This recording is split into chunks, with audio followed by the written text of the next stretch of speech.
isn't that remarkable that you can have somebody at 425 in the world? He's not been out before, and so here he is in a major final. His world ranking will go up after this quite substantially, believe me, because this is massive points. And here he is taking the fight here to Hashimoto. And of course he'll have a lot of support here, both of them will, from their relative either universities or companies. I think it'll be universities, especially KOGA.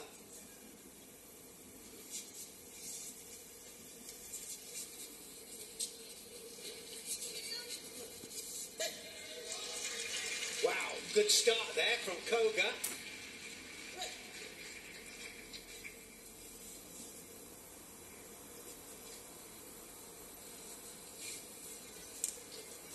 This really would be quite an amazing thing if he manages to beat Hashimoto. The experience of Hashimoto, he's been in 3 world finals.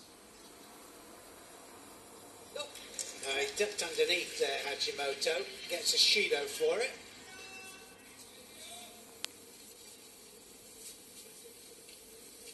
I think it's the stance as well of KOGA. It's a very upright stance. There's no backing off. He's just going to come forwards.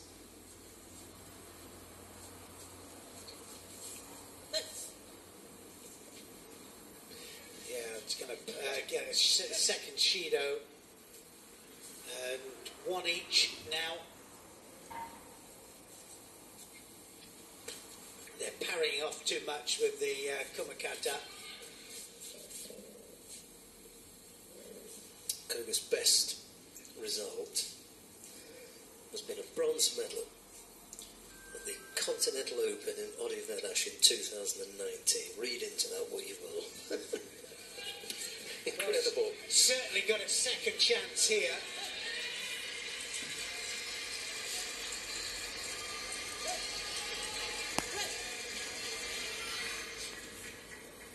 Hashimoto had a beautiful Taitoshi in one of the early rounds.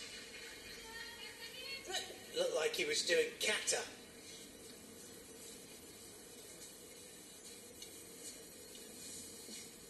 Really is quite remarkable that you could have someone in Japan who really even doesn't rank in Japan and yet can come up with such a performance. Well, we always used to say, you know, when we used to visit some of the universities and there were people in there giving world and Olympic champions a real hard time, if not beating them, and you never saw them out at international competitions, and that's exactly what the situation is here.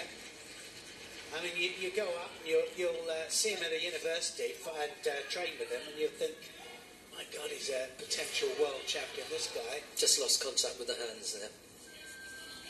Nice looking entry initially with the feet low, right-sided. Yeah, he knows what grip he wants, doesn't he? He really does. And he is ducking underneath all the time here, Hashimoto. One more penalty, Hashimoto, and he's going to lose this.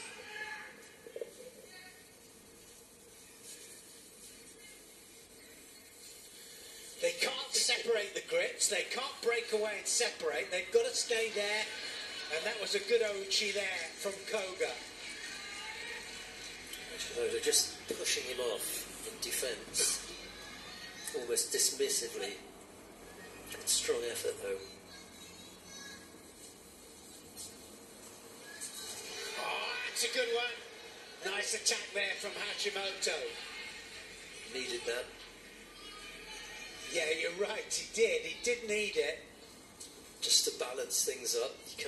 He doesn't have to be worried about a passivity penalty at the moment. Oops. Yeah, something didn't quite land right there, did it? It's just speculating with that effort, and that's always a problem, isn't it? You're not quite sure where something like that is going to end up.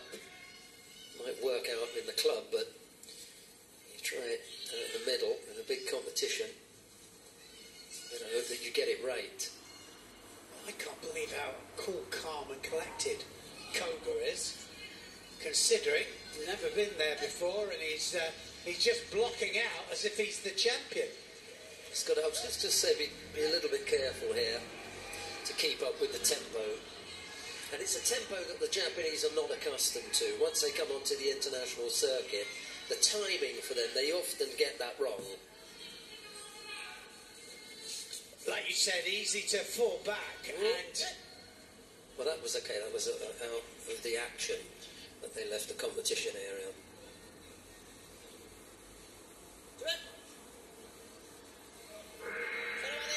That went quickly, didn't it?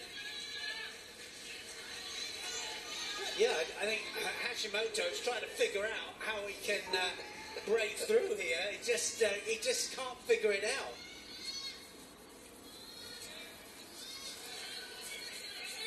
Well, they keep separating. I mean, they could both receive Shido for it. If they don't go forwards, Hashimoto can't break those grips off too much. They won't want to decide it like this. They'll want it to be some kind of a score. And I'm talking about video referees and the referee commission there. They will step in if it's too negative. Shimata Uchi. It's also okay. Well, he had two really excellent attacks, didn't he, just prior to that? Hashimoto's just got to stay focused here. He's doing a good job. From time to time, you just lose concentration when other things come around and he takes his eye off the ball. Well, it's up to Hashimoto now. He's got to go in. Oh, and he realises it as well. Almost got caught on the way out, didn't he? Good battle, this. KOGA has instantly elevated himself onto the IJF World Tour, that Continental Cup that he... Oh, that was close on the arm. Yeah, it's the thing, isn't it, with the Sodi there, if you come in just directly, especially fast attacks, you can go against the straight arm. They want to have a look at that action first of all, before they continue. They might give him Shido here, if it is. Oh no, they're going to let it carry on. So they definitely want it sorted from a judo perspective. Yeah. Let's have a score to end it. Oh, Uchimata. Close, but he lost control of the top half. He did, but it was an attack. So count that as an attack. Absolutely. Now Hashimoto, can he come back? Another Ashiwaza there. Was that an attack? Not quite.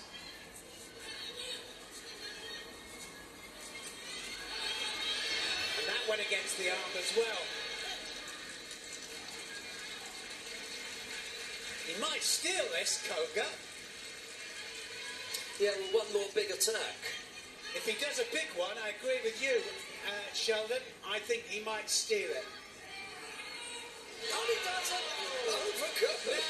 Now then, Hashimoto has stolen it. And a smile comes to his face for the first time in the contest. Pulls his partner up. Good finish, because that was sharp head to head. I'm not going to say there was no love lost, but there was, you know, a lot of bite in there. And we'll see how they finish off here as well. Yeah.